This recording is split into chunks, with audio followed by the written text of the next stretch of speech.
Imaginez un monde parfait. Pas comme celui d'aujourd'hui, mais un monde nouveau, idéal à tous égards. Si vous pouviez refaire le monde, qu'est-ce que vous changeriez? Peut-être élimineriez-vous les divisions politiques qui affaiblissent les nations. Vous vous débarrasseriez sans doute de la corruption, des scandales et des mensonges qui affligent tellement notre société.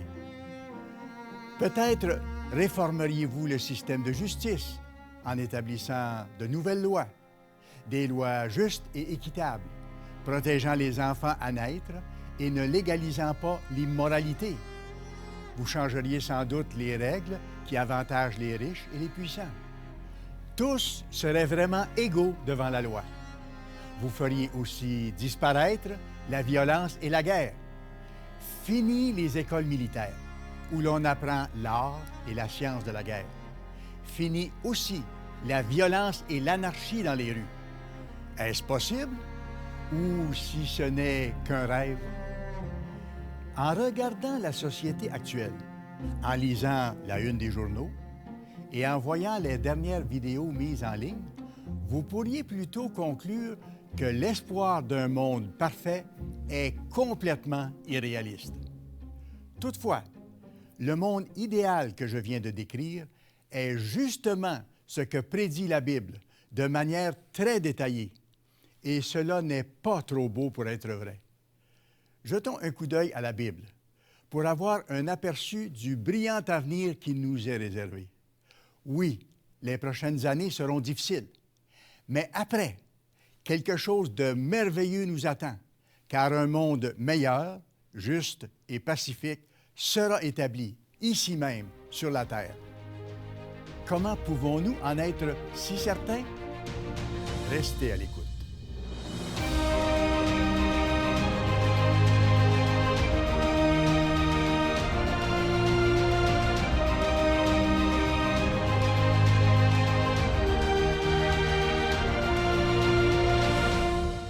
Salut à vous. Au 8e siècle avant Jésus-Christ, dans l'ancienne nation de Juda, vivait un prophète nommé Ésaïe.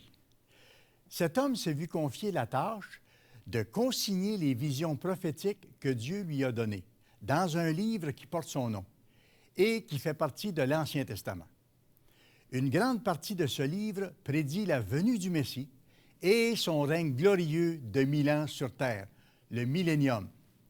Il est écrit dans Ésaïe 2, versets 1 et 2, « Prophétie d'Ésaïe, fils d'Amoz, sur Juda et Jérusalem. Il arrivera dans la suite des temps. » L'expression « dans la suite des temps » se réfère à une époque où Jésus-Christ reviendra sur la terre en tant que roi des rois et seigneur des seigneurs. Or, la suite des temps dont il est ici question concerne justement notre temps, l'époque précise où nous vivons, et le retour de Jésus-Christ approche. À quoi ressemblera ce millénaire? Nous examinerons ensemble 3 éléments caractéristiques de ce monde nouveau. Des dirigeants animés de bonté et de droiture feront respecter des lois justes et équitables. Ils établiront une paix réelle et durable. Des dirigeants faisant preuve de bonté et de droiture. En effet, par la volonté de Dieu, des dirigeants pleins de bonté et de droiture administreront un gouvernement mondial sous la direction de Jésus-Christ.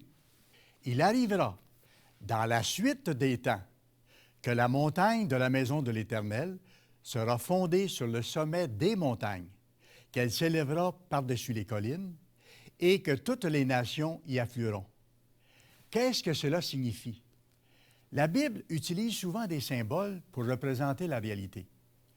Dans ce langage imagé, une montagne symbolise un gouvernement. La montagne de l'Éternel, c'est le gouvernement de Dieu. Il sera établi ici-bas et Jésus-Christ lui-même en sera le roi. Le verset mentionne ensuite que cette montagne sera fondée sur le sommet des montagnes, ce qui implique que tous les gouvernements du monde devront se soumettre aux directives émises par le gouvernement de Dieu. Pensez-y. Le Christ va régner sur toute la terre.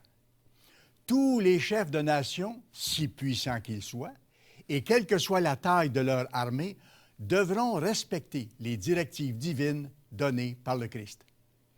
Le Fils de Dieu régnera et il aura préséance sur toute autre autorité. Pouvez-vous imaginer un changement plus fondamental que celui-là dans les affaires du monde? Les gouvernements humains sont actuellement extrêmement limités.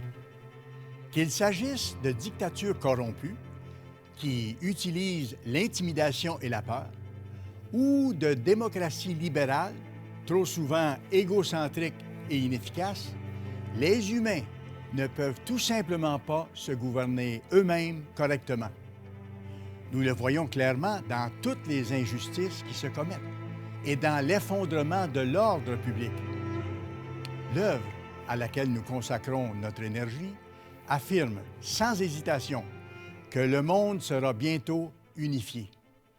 Cette transformation ne se fera pas grâce à l'intervention d'une société internationale secrète, ni par un mouvement politique quelconque.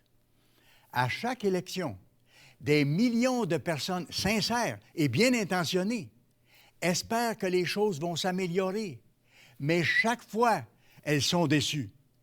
Le mieux-être et la paix restent hors de portée. Pourquoi?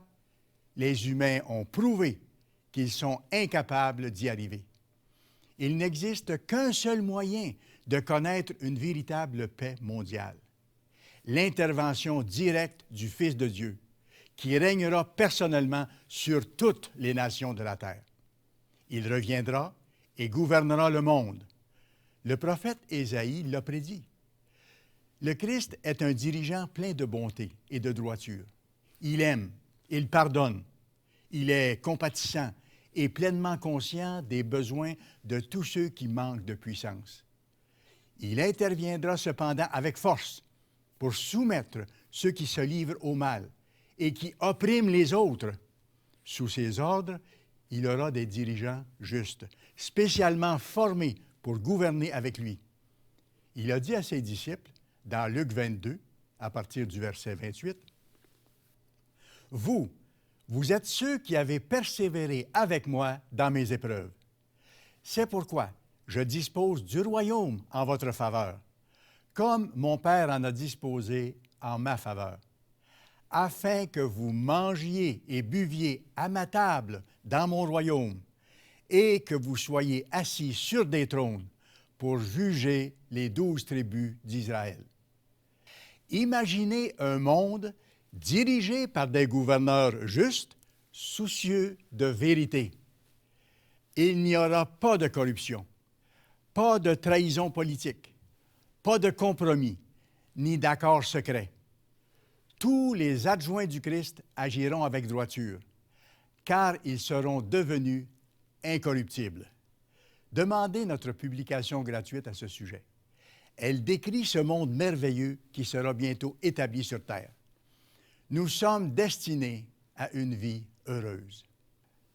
Un monde meilleur est à nos portes. Voulez-vous savoir qui fera partie de l'équipe du Christ? Pour en apprendre davantage sur le thème traité au cours de cette émission, commandez, sans aucune obligation de votre part, notre brochure gratuite, Le merveilleux monde de demain. Celle-ci contient des informations importantes sur le futur gouvernement mondial du Christ. Composez le numéro de téléphone apparaissant à l'écran. Vous pouvez aussi télécharger celle-ci à partir de notre site Internet. Le merveilleux monde de demain. Appelez dès maintenant. Vous pouvez faire partie de cette équipe de dirigeants justes que le Christ utilisera pour apporter la paix, l'ordre et l'amour sur cette terre. Jésus n'a pas limité cet honneur à ses 12 disciples originaux. La parabole biblique des mines fait clairement référence à Jésus. Elle mentionne qu'un noble était allé dans un pays lointain pour recevoir un royaume. Avant son départ, l'homme avait remis à chacun de ses serviteurs une somme d'argent que ceux-ci devaient faire fructifier. À son retour, il récompensa leur travail. Voyons ce qui est écrit dans Luc 19, versets 16 et 17. Le premier vint et dit, « Seigneur, ta mine a rapporté 10 mines. » Il lui dit, « C'est bien, bon serviteur. Parce que tu as été fidèle en peu de choses, reçois le gouvernement de 10 villes. » Cela signifie que si nous sommes prêts à nous laisser former maintenant par Jésus-Christ, nous pourrons avoir un impact sur des milliers de personnes au cours de la période de 1000 ans pendant laquelle le Fils de Dieu régnera ici-bas. L'espoir d'un tel avenir peut grandement nous aider à supporter les épreuves et les tests de la vie présente.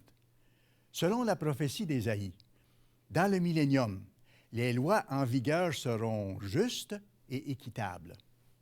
Dans Ésaïe 2, au verset 3, il est rapporté « Des peuples s'y rendront en foule et diront, « Venez et montons à la montagne de l'Éternel, à la maison du Dieu de Jacob, afin qu'il nous enseigne ses voies et que nous marchions dans ses sentiers.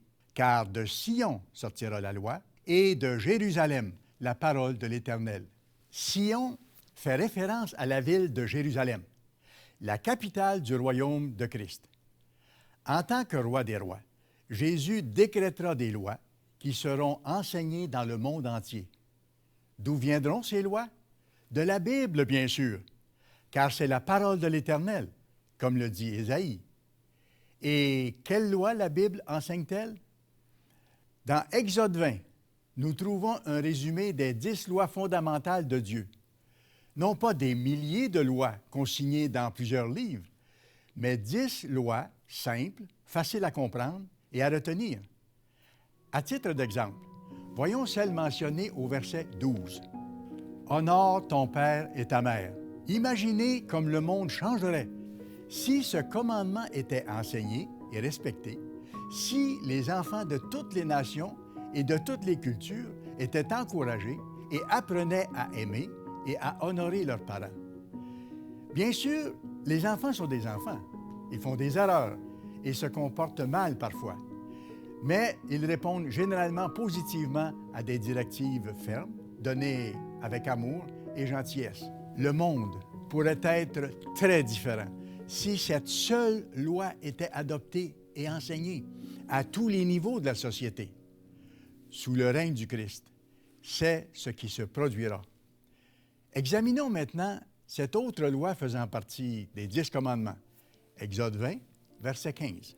« Tu ne déroberas point. » Qu'en serait-il si cette loi était enseignée et appliquée partout? Si chaque gouverneur, chaque juge, chaque maire voyait à ce qu'elle soit respectée et si aucun dirigeant n'était jamais accusé de détourner des fonds publics ou de s'emparer des bénéfices d'une entreprise. Imaginez, si chaque fois qu'un voleur était pris en flagrant délit, il était confronté à une véritable justice, administrée de manière équitable, et si on lui donnait la possibilité de réparer ses torts, faisant en sorte que les victimes soient réellement indemnisées. Quel changement cela apporterait? C'est exactement ce qui se produira durant le millénium. Voyons aussi Exode 20, verset 8.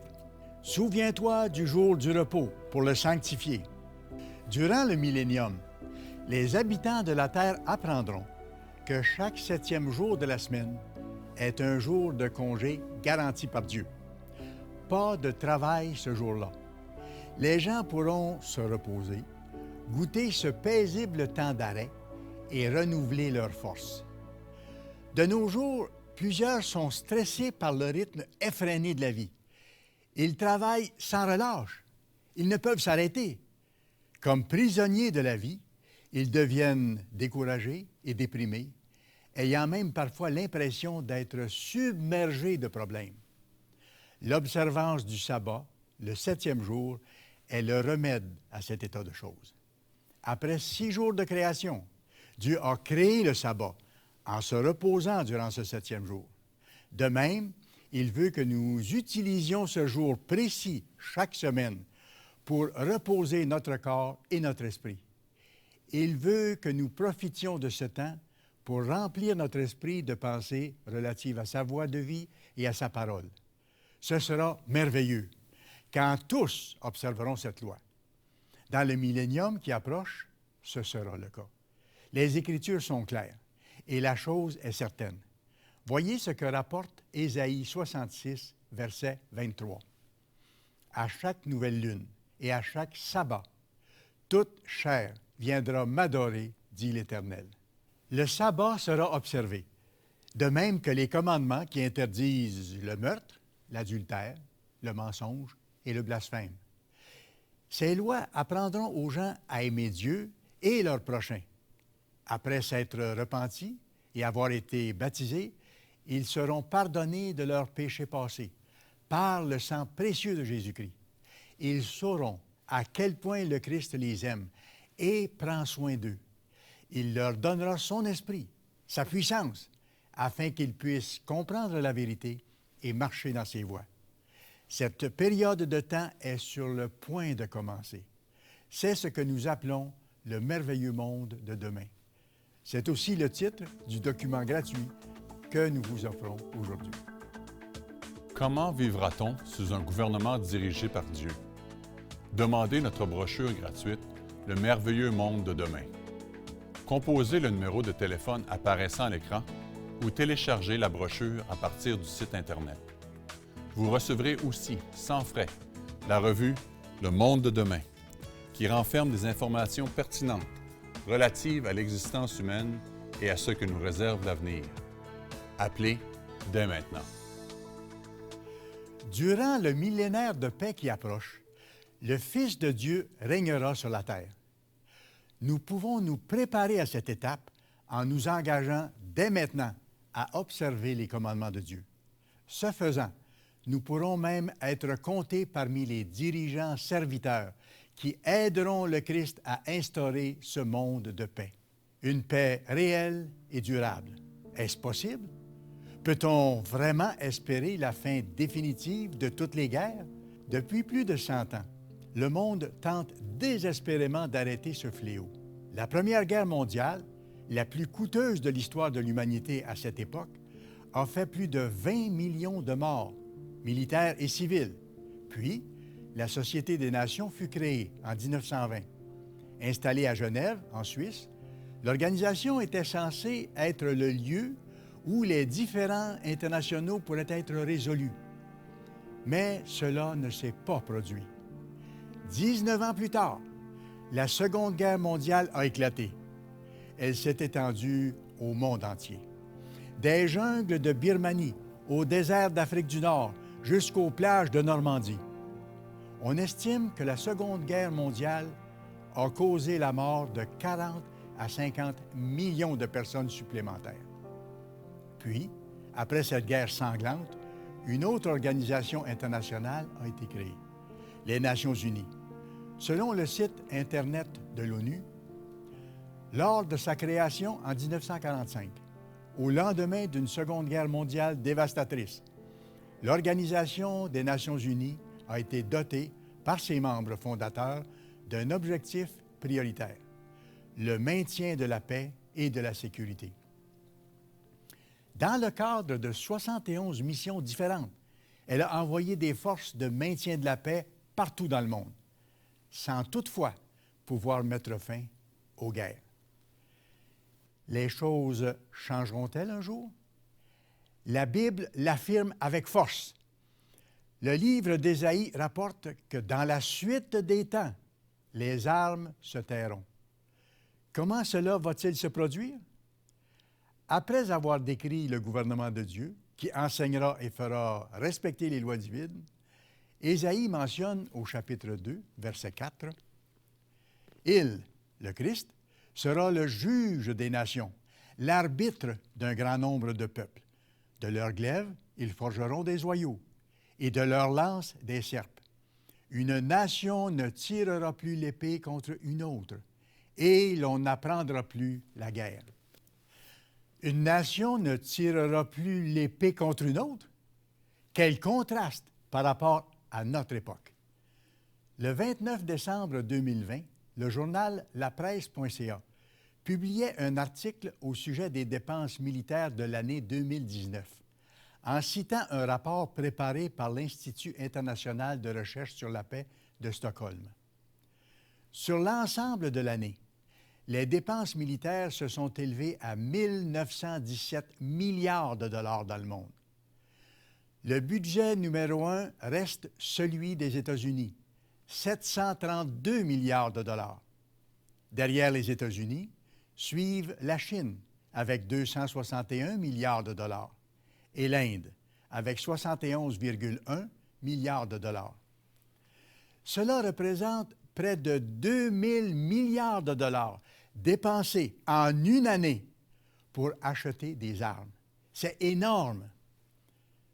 D'autre part, l'agence onusienne FAO évaluait en 2015 que seulement 267 milliards de dollars par année suffiraient à éliminer la faim dans le monde d'ici à 2030. Ainsi, il n'en coûterait que 267 milliards de dollars pour que personne sur toute la planète ne souffre de la faim pendant toute une année.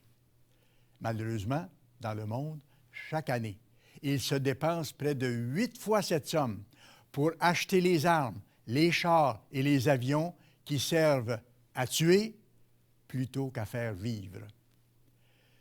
Devant le siège des Nations unies à New York, il y a une sculpture célèbre, celle d'un homme qui transforme une épée pour en faire un outil agricole. Sur le socle de ce monument sont inscrites les paroles que nous venons de lire dans Ésaïe 2.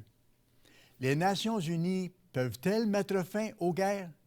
Non, elles ne le peuvent pas. Heureusement, le message d'Ésaïe 2 nous donne un aperçu inspirant et encourageant de l'avenir. La parole de Dieu nous assure que, sous la direction du Fils de Dieu, les guerres cesseront. Certaines nations vont toutefois résister au Christ au début. C'est pourquoi il est dit qu'il sera l'arbitre d'un grand nombre de peuples. Certains devront apprendre à la dure. Mais avec le temps, la plupart verront l'intérêt de se soumettre à Jésus-Christ et de profiter des bienfaits de la paix. Voyons ce qu'il a lui-même déclaré en commençant son ministère, dans Marc 1, 14. Après que Jean eut été livré, Jésus alla dans la Galilée, prêchant l'Évangile de Dieu. Jésus prêchait la bonne nouvelle du royaume de Dieu. Et les propos du prophète Ésaïe, que nous avons vus ensemble aujourd'hui, donnent un aperçu de ce gouvernement mondial glorieux qui sera bientôt établi, non pas dans les cieux, mais ici même sur la terre. Lorsque nous comprenons les changements que Jésus-Christ accomplira lors de son retour pour délivrer notre monde souffrant et troublé, ce message est vraiment une très bonne nouvelle. L'ère du règne du Christ approche. Elle n'est pas loin. Il sera le roi des rois et le seigneur des seigneurs. Il apportera l'intégrité et la justice à l'administration de la terre. Il mettra fin au chaos, à la confusion et à l'insécurité. Il enseignera des lois qui favorisent l'amour et l'harmonie. Et il mettra fin au cycle de guerre et de violence qui afflige ce monde. L'humanité est incapable de résoudre ces problèmes, mais Jésus-Christ le peut, et il le fera, parce qu'il est notre Sauveur, qu'il nous aime et veut que nous soyons heureux. Il gouvernera de la bonne façon. Il prend à cœur nos meilleurs intérêts. Ne l'a-t-il pas déjà prouvé en donnant sa vie pour nous? Nous anticipons avec joie le jour où notre Sauveur, le Fils de Dieu, sera ici sur cette terre. Nous connaîtrons enfin la paix. Restez à l'écoute. Pour notre court segment, Le monde de demain répond. Vous y trouverez les réponses aux questions que vous nous avez envoyées. Sur ce, je vous dis à la semaine prochaine. Même heure, même station. Visitez notre site Internet pour lire ou commander la brochure intitulée « Le merveilleux monde de demain ». Appelez dès maintenant. Bienvenue. Le monde de demain répond à vos questions directement à partir de la Bible. La question d'aujourd'hui, qu'est-ce que le péché impardonnable? dans Marc 3, 28 et 29. « Je vous le dis en vérité, tous les péchés seront pardonnés aux fils des hommes et les blasphèmes qu'ils auront proférés. Mais quiconque blasphémera contre le Saint-Esprit n'obtiendra jamais de pardon. Il est coupable d'un péché éternel. » Ces versets donnent l'impression qu'il existe un péché si terrible qu'il ne pourra jamais être pardonné. Que voulait dire Jésus par l'expression « blasphème contre le Saint-Esprit » ? Cela peut surprendre, puisque l'apôtre Jean nous dit qu'en raison de la puissance du sacrifice de Christ, il n'y a aucun péché qui ne puisse être pardonné. Si nous confessons nos péchés, il est fidèle et juste pour nous les pardonner et pour nous purifier de toute iniquité. Il nous faut aussi considérer ce que Paul a été inspiré d'écrire concernant le péché. Car le salaire du péché, c'est la mort, mais le don gratuit de Dieu, c'est la vie éternelle en Jésus-Christ, notre Seigneur. Le châtiment du péché est la mort éternelle. Cette mort éternelle est le résultat final d'un péché non pardonné. Cela nous ramène à la question, y a-t-il un péché que Dieu ne pardonne pas? Si oui, quel est ce péché? Hébreux 10 le définit clairement. Car si nous péchons volontairement, après avoir reçu la connaissance de la vérité, il ne reste plus de sacrifice pour les péchés, mais une attente terrible du jugement et l'ardeur d'un feu qui dévorera les rebelles. Cela signifie que, si nous péchons volontairement, si nous pratiquons le péché comme mode de vie, sans aucune intention de changer et de nous repentir, et sans chercher le pardon de Dieu, même si nous avons reçu la compréhension, alors ce péché ne sera pas pardonné. Marc montre le lien qui existe entre la repentance et le pardon. Jean parut, baptisant dans le désert et prêchant le baptême de repentance pour le pardon des péchés. Pour que le péché soit pardonné, la connaissance du péché doit d'abord être révélée à la personne par l'Esprit de Dieu, afin qu'elle sache ce qu'elle fait de mal. Cela doit être suivi du repentir, un changement de comportement et la recherche du pardon divin. Par conséquent, le seul péché qui ne peut être pardonné, le péché impardonnable, c'est celui pour lequel la personne refuse de se repentir et de demander le pardon de Dieu. Si vous désirez soumettre une question, contactez-nous par courriel à l'adresse indiquée à l'écran. Pour visionner les autres capsules, Le Monde de demain répond, visitez notre site internet mondedemain.org ou encore Le Monde de demain répond sur YouTube. Vous recevrez aussi sans frais la revue Le Monde de demain, qui contient des informations pertinentes relatives à l'existence humaine et à ce que nous réserve l'avenir. Notre cours de Bible, en 24 leçons, explorant des thèmes importants pour votre futur, est aussi disponible. Appelez dès maintenant. Cette émission est produite par l'Église du Dieu vivant.